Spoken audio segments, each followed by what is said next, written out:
July 26, 1953. Fidel Castro and his brother Raul led a group of approximately 135 rebels in an attack on the Moncada Barracks, a large military compound located in Cuba.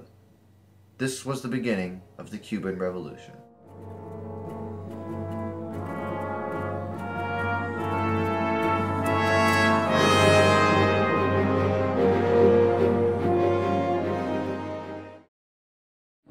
On the same day of the attack on the Moncada Barracks, a second attack was held at the military barracks in the historic city of Bayamo.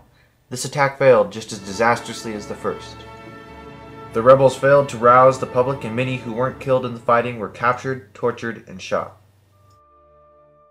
The Castro brothers had failed to spark an uprising against the current military regime, led by Fulgencio Batista, and both were captured and sent to jail. In a highly political trial, Fidel Castro spoke for nearly 4 hours in his defense, ending with the words, "Condénenme, no importa, historia me absolverá." "Condemn me, it does not matter. History will absolve me." Fidel and Raul were released in 1955 after Batista was convinced to free all political prisoners in Cuba. Thereafter, the Castro brothers joined with other exiles in Mexico to prepare a revolution to overthrow Batista. During this period, Fidel met and joined forces with the Argentine revolutionary Ernesto Che Guevara. They named themselves the 26th of July Movement. The yacht Grandma transported 82 members of the movement to the Playa Las Coloradas to give their rebellion a center of leadership and to help form their guerrilla army. The yacht was attacked by Batista's army and was forced to disembark in the Sierra Maestra Mountains. Only 20 rebels, including Fidel, Raul, and Guevara, survived the attack. The Battle of La Plata, launched by Batista's Operation Verano, the summer offensive of the Batista government, started as an attack on Castro's base in the province Oriente. It is estimated that 500 Cuban army soldiers were killed, wounded, or captured.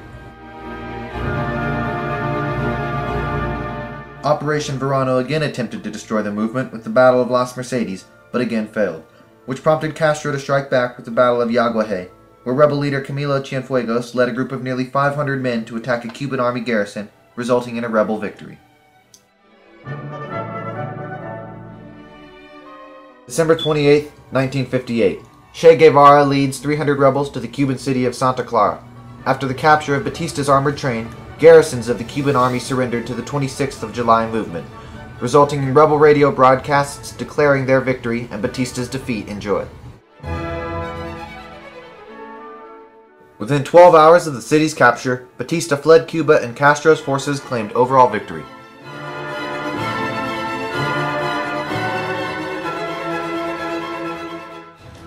Fidel Castro was the new leader of the Cuban government.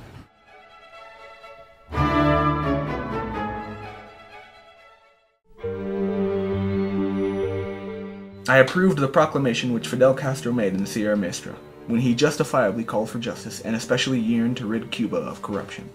I will go even further. To some extent, it is as though Batista was the incarnation of a number of sins on the part of the United States. Now we shall have to pay for these sins. In the matter of the Batista regime, I am in agreement with the first Cuban revolutionaries. That is perfectly clear. United States President John F. Kennedy. The American government at first liked the idea of a new Cuban government. They even cut off military aid for Fulgencio Batista in order to support the 26th of July movement. This was before it was revealed that Fidel Castro was a communist. Castro's initial acts quickly began to raise questions of communism. He immediately demolished political parties, postponed elections for 18 months, and began to concentrate all power into the cabinet.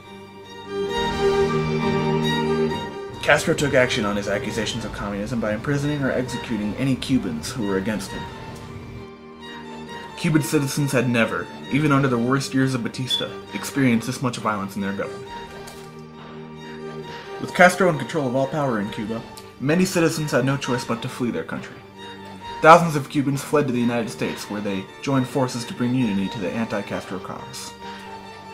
These exiles band together with the United States to form a liberation army in order to take down the communist government. The Bay of Pigs invasion was an unsuccessful action by the Liberation Army in April 1961. The 1,500 men sent to southern Cuba attempted to overthrow Castro with the help of the U.S. Air Force. Hours before the brigade landed in Cuba, Kennedy canceled all airstrikes. This destroyed the brigade's air power, resulting in a Castro victory. After the Cuban Missile Crisis of 1962, the United States promised not to invade Cuba in the future, and has kept their word as of today.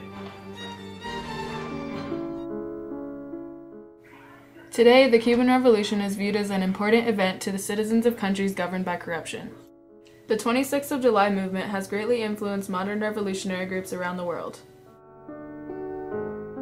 Just a year ago, the citizens of Egypt rallied together in order to take down their corrupt dictator Hosni Mubarak. Another recent event was the crisis in Libya, where Muammar Gaddafi was overthrown and killed by revolutionaries. These rebellions reflect upon what Fidel Castro and Che Guevara accomplished in the Cuban Revolution.